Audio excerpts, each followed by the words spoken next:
नमस्कार। आज हम भविष्य के बारे में बात करेंगे। भविष्य की चिंता। एक किताब आई थी ना डेल कार्नेगी की, how to stop worrying and start living. चिंता छोड़ो, सुख से जियो। इतनी किताबें हैं चिंता पर कि उनको पढ़ने से चिंता और बढ़ जाती है। परंतु यदि इसका विश्लेषण किया जाए, उन पुस्तकों से ली जाने वाली राय को जिंदगी में उतारा जाए, तो हम आनंदित रह सकते हैं, सफल हो सकते हैं। चिंता मानव की प्रकृति का अंग है। It's an essential ingredient of human nature. परंतु इसको विवेकपूर्ण ढंग से किया जाए तो ये चिंतन बन जाता है। और मानव की प्रकृति है कि गुरुत्वाकर्षण का सिद्धांत जैसे होता है ना, ग्रेविटेशन का लॉ, उससे हम ज्यादातर खराब चीज सोचते हैं, गिरते हुए देखते हैं अपने आप को। रियलिटी ऐसी नहीं है, सत्य ऐसा नहीं है।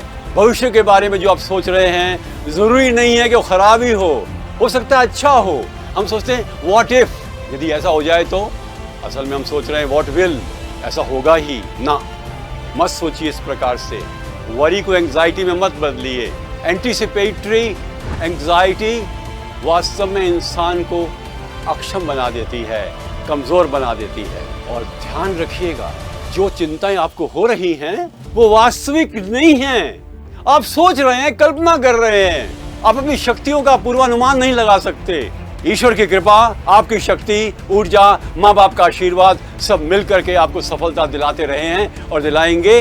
प्रसिद्ध विद्वान मार्क ट्वेन, जिसने हकलबरी फिन और टॉम सॉयर जैसी पुस्तकें लिखी, उसने कहा कि मैं तो जिंदगी भर ऐसी परेशानियों से जूझता रहा जो कभी आई नहीं। कितनी मजेदार बात है, काल्पनिक परेशानियों में जूझता रहा।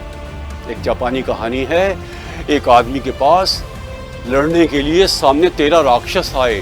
और राक्षस भी कैसे थे, जिनके सिर पर सींग थे उनके हेलमेट पर। और वो दूर से दौड़ते हुए आए। आदमी खड़ा रहा बहादुर बन के। 12 राक्षस रास्ते में ही गिर गए। और 13वां जब आया तो उसने उठा करके उसके सींगों को पकड़ा और जनाब वो राक्षस भाग गया। नकली सींगों से क्या होता है।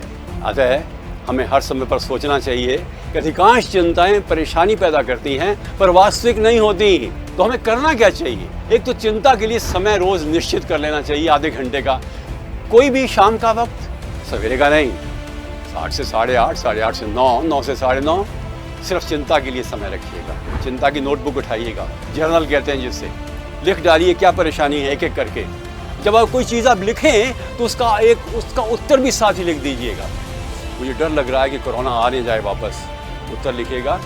भारत सरकार ने पहले ही कह दिया कि हम पूरी तरह से तैयार हैं और अब इतनी डरने की बात नहीं है।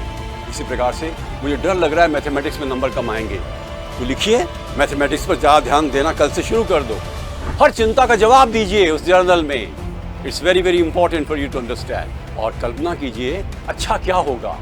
नॉर्मन विंसेंट पील ने इसको कहा है पावर ऑफ पॉजिटिव इमेजिंग, अर्थात सकारात्मक कल्पना शक्ति को विकसित कीजिए। सोचिए कि आप सफल होंगे। अब क्या करिए, चौथी बात, आप रिस्क एनालिसिस करिए कि मान लो आपके सारे अनुमान सफल नहीं हुए और आप असफल हो गए तो क्या होगा। आप सोचिए, उसकी तैयारी पहले से कर लीजिएगा। अल्टरनेटिव क्या है। हेलन केलर ने कहा था जब एक दरवाजा बंद हो तो दूसरे की ओर देखो।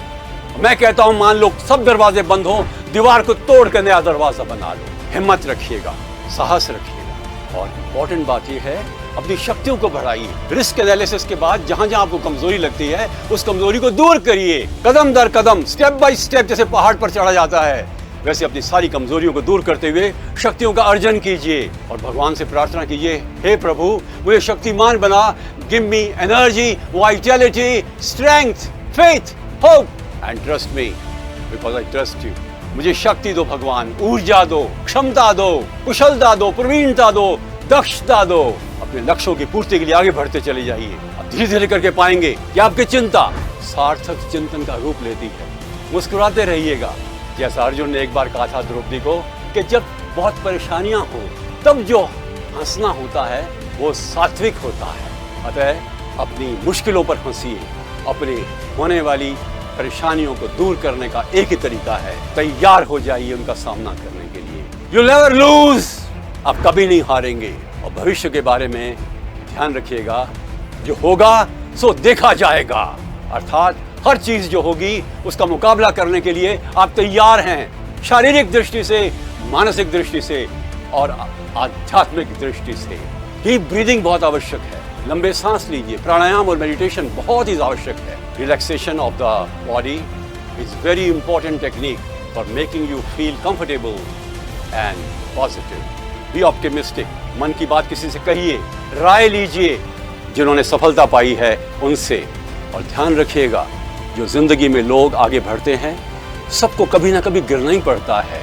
गिरकर उठिए, हिम्मत रखिए और तकलीफों को कहिए तू नहीं जानती मुझे, मेरी ताकत तेरे से बड़ी है, क्योंकि मेरे पीछे खुदा का पूरा प्रभाव है, उसका पूरा संरक्षण है। That should be the spirit and please have it. नमस्कार।